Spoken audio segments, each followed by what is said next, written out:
Welcome to Better Together podcast from the ministry of Cowie Baptist Church, a podcast about the local church, the kingdom, and the gospel. Well, what's up, everybody? Thank you for joining us again for another episode of the Better Together podcast. It's been a while since we've been able to do one of these, but I'm thankful we're able to sit down and hopefully have some good conversations today, some things that might be beneficial to you and your family. Today, I'm sitting down with the senior pastor here at Cowie, Jason Smith. Jason, what's up, man? How's it going? Hey, good, man. How are you? Good, awesome. I'm excited to sit down and go over some stuff today. Yeah, man. We're super excited, and I just appreciate you kind of keeping us going in the right direction here, and looking forward to jumping in and just talking about some things that may really be affecting kind of all of us in our current climate. And yeah, absolutely. So, for those of you that may not have been here on Sundays or following along with the sermon, we're currently in a series called Traveling Light, walking through the book of Exodus, and then the sermon on Sunday was about faith-driven families. So you just want to dive into some of that, maybe talk a little bit about the sermon and where we're at there. And yeah, so we're at a place in Exodus where we're really seeing Pharaoh is trying to really just kind of control the Hebrew population, and so he's made some commands to some midwives in chapter 1 to kill any boy babies that are born, and Scripture says that they feared God more than Pharaoh because of their fear of the Lord and just their walking in that. They disobeyed Pharaoh, and when that didn't work, we see this kind of blanket decree where they're to kill and throw any Hebrew boys into the Nile. And so we kind of lean in chapter 1 where we see God's going to raise up a deliverer, and he's born.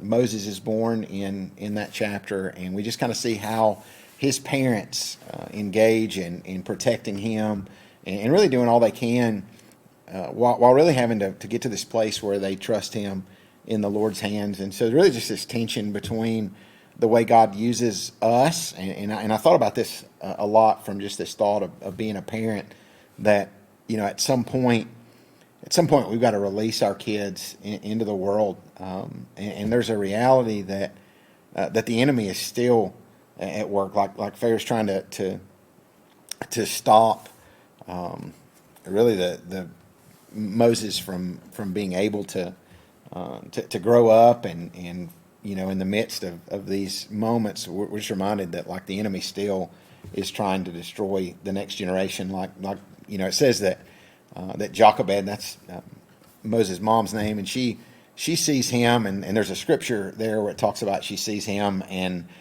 sees that he's beautiful, and there's this sense of she saw this boy, and when we look at like later, when we read different pieces about it, we see that wasn't just like every mom thinks their kid's beautiful, right? Your mom thought you were beautiful. I remember that even. I don't know if I was told I was beautiful too much growing up. Yeah, well, maybe handsome. I don't know, but every mom, is looking at their child in that way. But the text really points to she saw purpose, and Stephen Later's talking about Moses' birth in the book of Acts and says that he was lovely in the sight of God. And so while Pharaoh saw, these Hebrew boys as a threat, Moses' parents saw purpose and just blessing in there. And there's just this reality that the enemy is still trying to really, take out the next generation. And we're just seeing that in our culture and in this world. And so we as parents, have a responsibility to do all we can. And then there's a point where we just have to trust the Lord to do what only He can do, Mm-hmm. For sure, yeah, and especially here at Cowie, we've got a lot of families, a lot of young families too, with multiple children, and I guess we could just dive in and start with what does it look like, a biblical model for us as parents raising kids today. Yeah, wow. I guess in all reality, like the most important thing that we could do is live our lives in such a way and have kind of a rhythm in our lives in such a way that would point them to Christ and that would share our faith and allow them to know and love Jesus. And so we see, like in a Deuteronomy 6 kind of dynamic where there's this command to, to teach our children. It's kind of thought of these rhythms of life, as you rise up, as you lie down, as you walk along the way.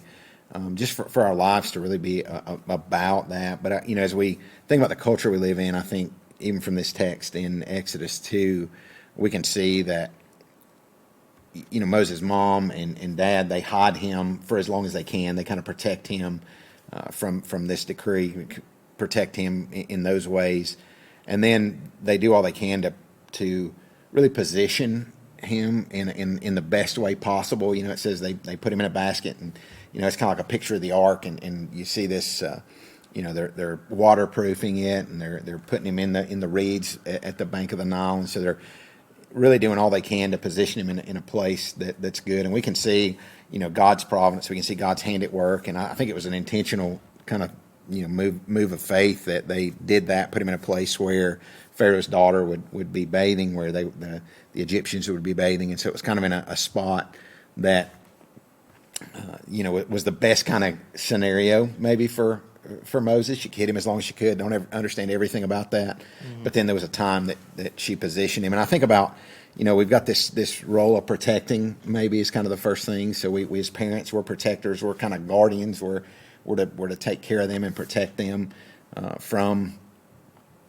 physical danger, also spiritually though. And then just like Jochebed did with Moses, there's a positioning him, putting him in the right places to grow and learn. And like you were saying, super grateful for just incredible kid men and student ministry and a lot of, Trail Life, American Heritage Girls, a lot of things that God's using here to really come alongside parents. But we've got to understand, our primary responsibility is to be the primary disciplers of our children. And to, even back from the very beginning, there's this call to be fruitful and multiply. And we see that in Genesis, and we're not thinking about just volume of people, but there's a sense of multiplying a godly legacy and passing down faith and pointing to the Lord in those ways. So I was looking up some statistics and things, and there's this study from Common Sense Media, and we hear a lot of times about kids and the generation growing up with cell phones and social media, and about the times that they spend online in front of screens. And there's an interesting thing that I found. There was a study of parents, and it was a study of parents for American tweens and teens, and said that they average 9 hours of screen time on media each day. 82% of that time, almost 8 hours, is devoted to personal screen time activities like watching TV, social networking, video games, and the rest of that time being used for work. And again, that was from Common Sense Media.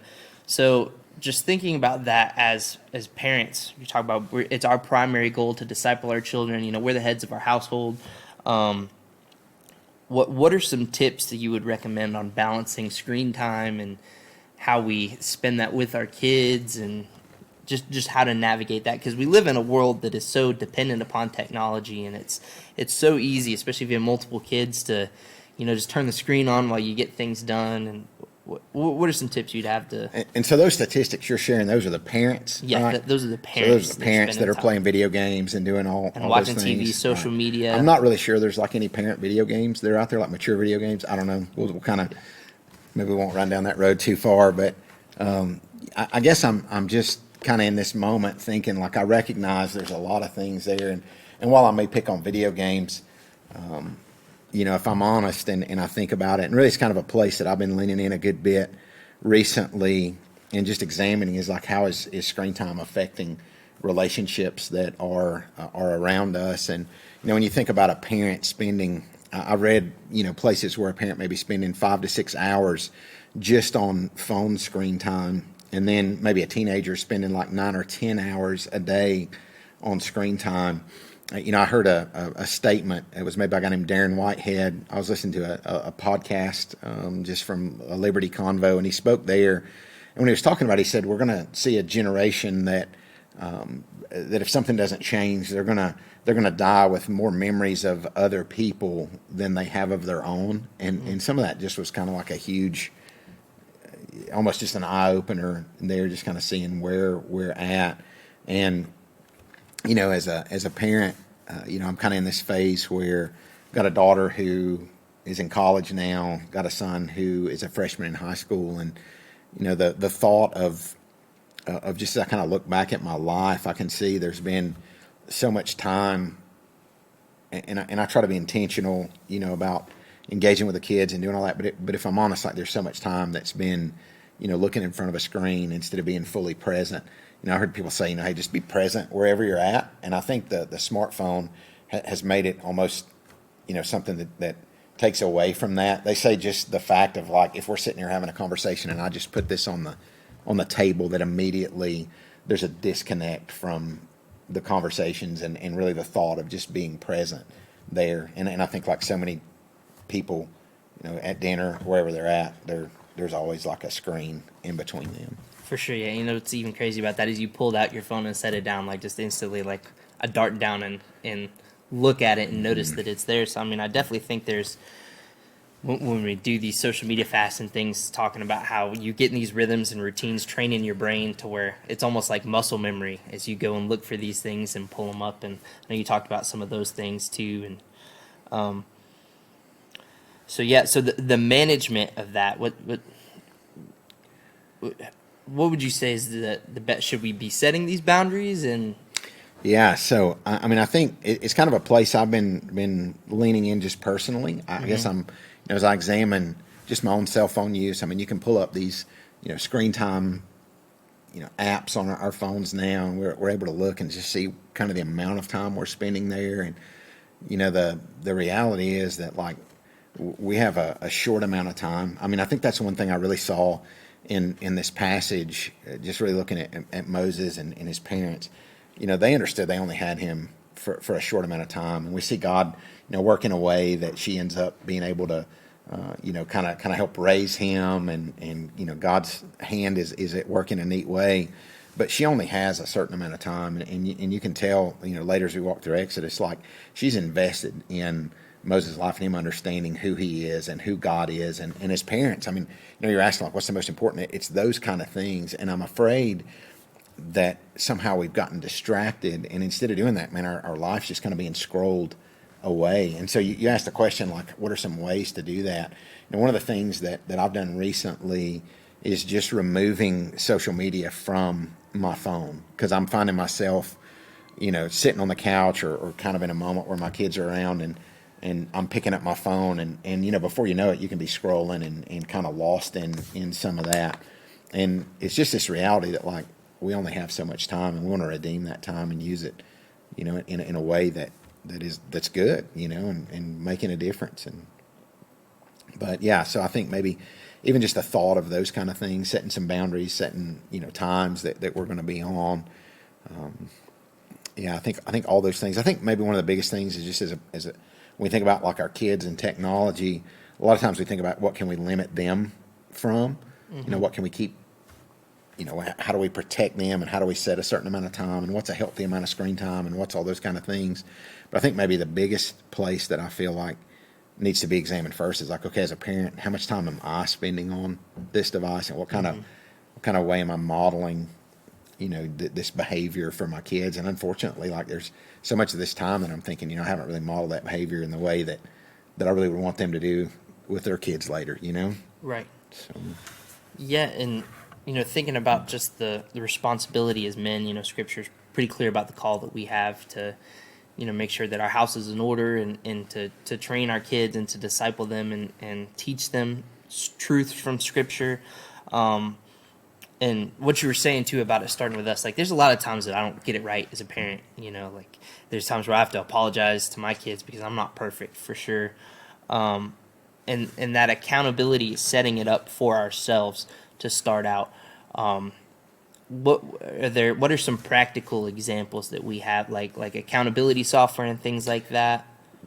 Yeah, so I think one thing we do as a staff, and really something that we've tried to do for a long time. You and I have had conversations, for lots of years about devices and about all those kind of things. And one thing we've done as a family, and one thing we've tried to do, in our staff and encouraged other other families to do is to protect the devices that we have, and we use accountability software. We use an app called Accountable to You.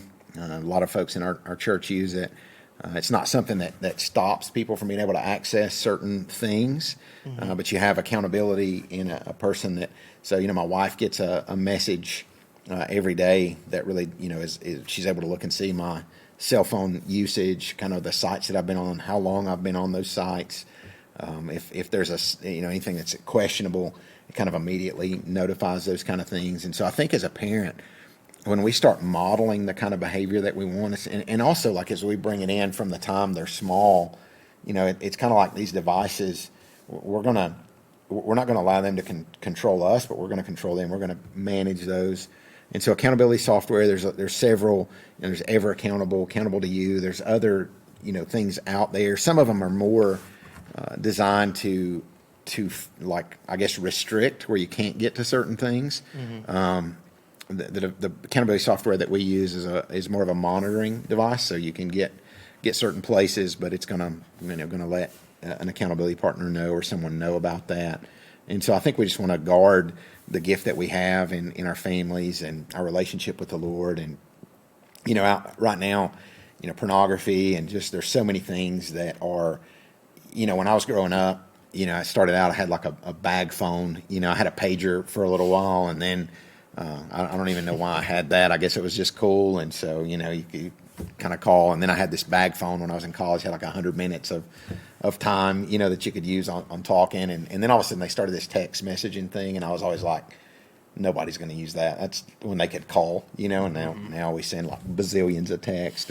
But I remember, getting a BlackBerry or getting a smartphone, and each step up in that, what used to be, for somebody to see pornography, I mean, they had to find a magazine or they had to find something, somewhere, something that was, was around or whatever. But now, like, those things are at fingertips of people. And so, especially our kids, I mean, we think about, parenting and walking through that, we got to make sure we're setting our boundaries and those kind of things up to protect our kids from those kind of things. Something that we do, and something we even use here at the church. We use a service called OpenDNS, and basically in the back end of a router, you can set up things that will prevent adult content from being able to be seen. But what we got to understand, like, we want to set that up at home. But if somebody has a cell phone and they're not connected to the Wi-Fi, I mean, that's not preventing everything. So you've got to protect the device, protect the home. Having some healthy boundaries there, I think, can be huge. For sure, yeah. And Accountable to You is, I run that on my phone as well. My wife does it as well. We can see each other's history with that. We challenge our students to do the same in our student ministry, so we want to hold ourselves to the same standard that we ask them to. That's why we got it on there and started running it, just to make sure, kind of like above reproach type thing. Like, if I'm asking you to do it, I want to do it myself as well. I couldn't remember. I looked it up. The average age that children are exposed to some type of inappropriate content like that is 13. But I mean, it varies based upon each experience. But just guarding that, not only the pornography, the side of things, but the so many different mental effects and things that affect your mental health from time spent on screen, and really don't think about people influencing your kids as well. The fact that, like, my son's 4, if he watches a cartoon for a couple hours, then I'll notice him repeating those things, some of the phrases, and trying to act that behavior because he sees it on the TV, he thinks, okay, this is acceptable, this is cool, and he'll imitate that. So that's something that's, as I've had kids, has kind of opened up to me, because I didn't think about it as much, because I was kind of the first age we were growing up, like, we had cell phones, the first generation with smartphones, and like my parents had, no idea what was going on with that. Right. And I don't think they would think everything that's going on. So it's just kind of like, oh, they have their phones, they can use it for what they want to do with it. And now we've gotten to a point where those people are having kids, and so we know what can go on. So that my kids haven't got to the age of smartphones yet, so I'm not quite there yet, thankfully. But yeah, it's just it's been an encouragement to me, especially on Sunday. Like when you're talking about dropping off for kindergarten, like my son, we're going to be there next year, and I know I'm going to bawl like a baby when we get to that. We dropped off for preschool last year. My wife was like, "Oh, it's the last year of preschool," and it's like starting to get upset and emotional there. There's that statistic where it's like 75% of the time you spend with your child is complete by the time they reach the age of 12. Yeah. Man, it's just, it's pretty humbling to hear that. And I know we're in different stages of life too. So you said, Hope is in college and then your son's in high school. What would your encouragement be to parents with younger kids? Yeah. So, we've certainly not got it all right for sure. We made some decisions with Hope and Grant to try to kind of establish some different boundaries. And so we've had this, these kind of softwares and these kind of things. But I think falling into the lie that, they've got to have a smartphone at a certain time. And if they don't, and there's a sense that says, well, all my friends have it. Everybody has it. You have to have it. We started out with a watch. It was called this Gizmo. And because we wanted, we wanted them to be able to have contact. I mean, I think at the heart of every parent is like, we want to know they're okay. We want them to reach out to us if they need us. We want them to be able to do that. Mm-hmm. And so I think sometimes we're stepping right into a device that, just has way more, capabilities and things that our kids need. And so we had a watch that they could use and call us if there was an emergency in it. Some of them now look kind of cool. They're not exactly like an Apple Watch or whatever, but they're not. But they look cool and they function, and so we did that. It was a fairly inexpensive way to maintain contact. I'm not sure a kid needs a smartphone as early as we think. I mean, every family has to navigate those kind of things. Mm-hmm. I'm thinking more like in the high school age when a kid's starting to really be in that. We ended up with our kids having smartphones or having a phone. In some of the middle school years, but we were very protective about what apps. There's a lot of things built into these devices that you can kind of decide where they have to ask you for an app. And so we made decisions, kind of started with Hope, her being our oldest, and she wanted social media really bad, when she was in middle school. And in some ways, she might have been saying a true statement when she said, like, all my friends have it. Everybody's got Instagram. Everybody's on Snapchat. And we just said, well, you're not everybody, and so we're not going to do that. And she was not happy at all with us for years. And what we looked at her in that age, and we just said, she's not mature enough in these times. And really, a smartphone and social media, when a kid's going through puberty and going through this, it just doesn't line up well. And studies are showing that. Studies are showing that, like, a kid probably doesn't need social media until they're 16 years old. It's kind of in that range. That younger than that, they're just not ready for it. And the more that they have, the more screen time, the more social media, the more depressed, the more weary, the more anxiety, the more, because they're in this kind of, run for likes and ultimately, like, the enemy's trying to attack their identity and who they are, and somehow in the way that these devices and the way the world wants it, it's like we're basing a lot of those things on, like, the number of likes, the number of friends, the number of all these things. And so, I'd love to see the church lead the way. We made a decision with Hope. We said, okay, you can't have it. And she was not happy at all. And then we got to a certain place where she was growing up. And, like, in middle school, we thought, like, I don't know, we kind of made the joke that, like, aliens picked her up and replaced her for a while. And there was just, like, this crazy kid. I mean, she'd been daddy's girl forever. And then all of a sudden she's, like, all over the place, and we're trying to figure this thing out. And then all of a sudden, honestly, like, really through just a lot of things. But there was a camp. She went to a snowbird camp, and there was really just a defining moment that we saw where, it was like something clicked, and, our girl kind of came back in a little bit, and then we saw her kind of grow and mature, and she reached a place where we said, okay, now you're ready. Like, we feel like you're at a place where you can handle Instagram, or you can do some of those things. And when we offered those to her, she's like, and still to this day doesn't have Instagram, doesn't have Snapchat. And she said, I don't want them because I see all the drama, I see all the mess that my friends are in because of that. And so I think just not buying into the world's kind of timing on some of that, mm-hmm. And just saying, hey, we're gonna be different, than kind of the word around it, because it's just not really working. I mean, you look around and you see kind of the mess that's out there from it. Yeah, I think, maybe a verse that comes to mind, Romans 12, verse 2, says, do not be conformed to the pattern of this world. And I think there's just a pressure, especially for young people, and even maybe for us as parents, to allow these things in our kids' life earlier. And it says, don't be conformed to the pattern of this world, but be transformed by the renewing of your mind. And so there's this reality that, like, what's influencing them, what is shaping our kids' minds in these really formative years, and we're to be different. We're not to be conformed to the world. So we recognize the lies, we recognize the mess, and we want to make sure that what they're getting is the truth. And so, like, we're talking about technology, but we're hoping you'll listen to this on YouTube or a podcast or whatever. So there's a lot of great, Right. but it has to be managed. It has to be kind of handled.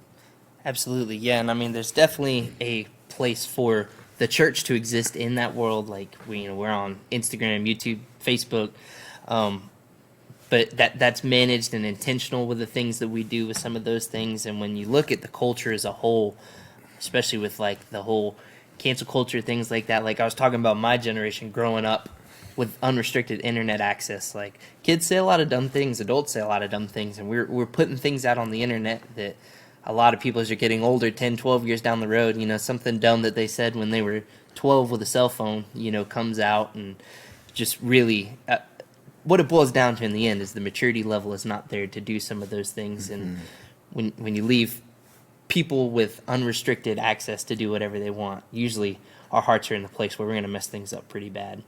So I guess just to wrap up here, what would be your challenge to our congregation on this topic going forward for parents navigating the world? What would you like to see from us going forward?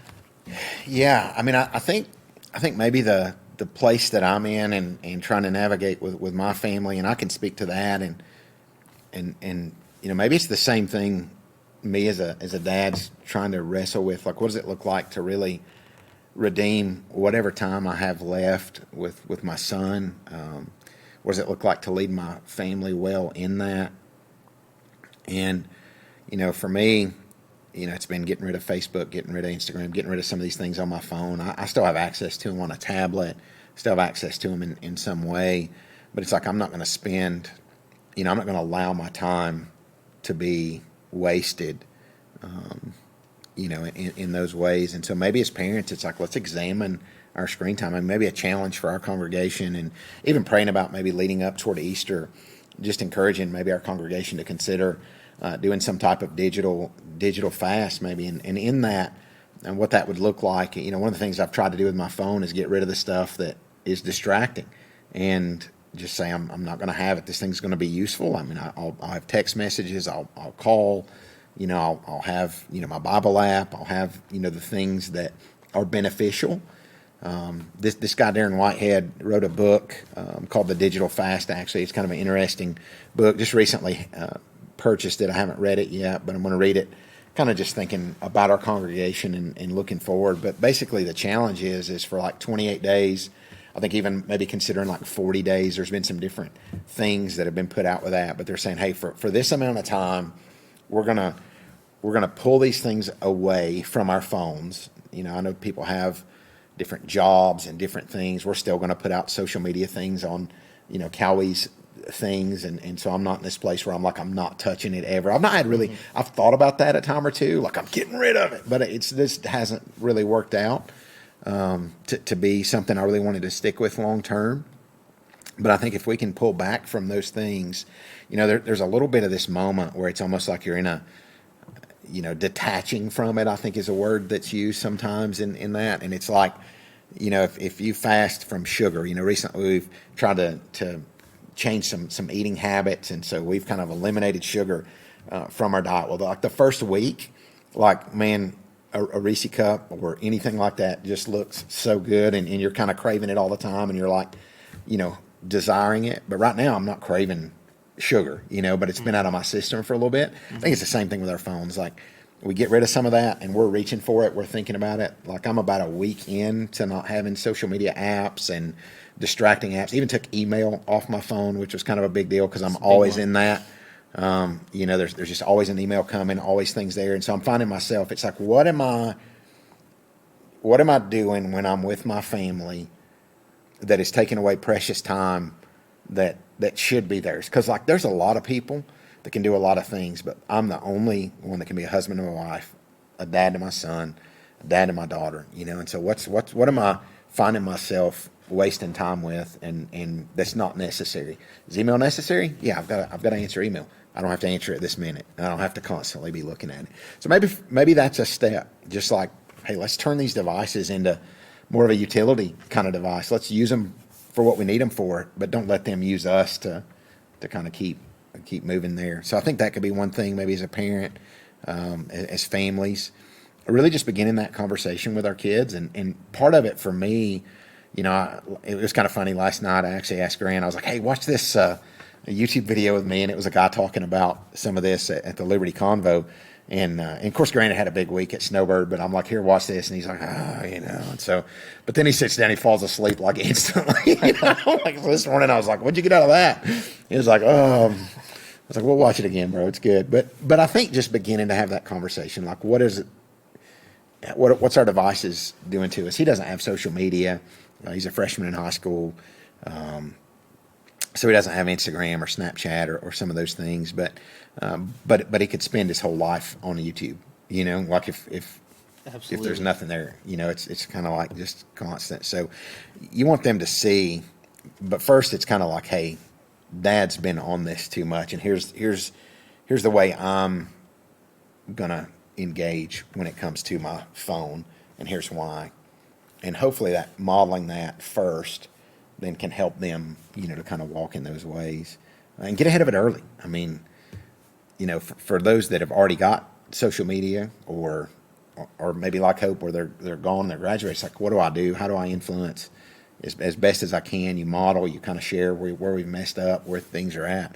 But man, with kids that are young, I mean, you can start now and begin to model, and let them understand this is kind of how this is going to look, and you're not going to we're going to be different from all your your friends and what they're doing, because we want what's best for them.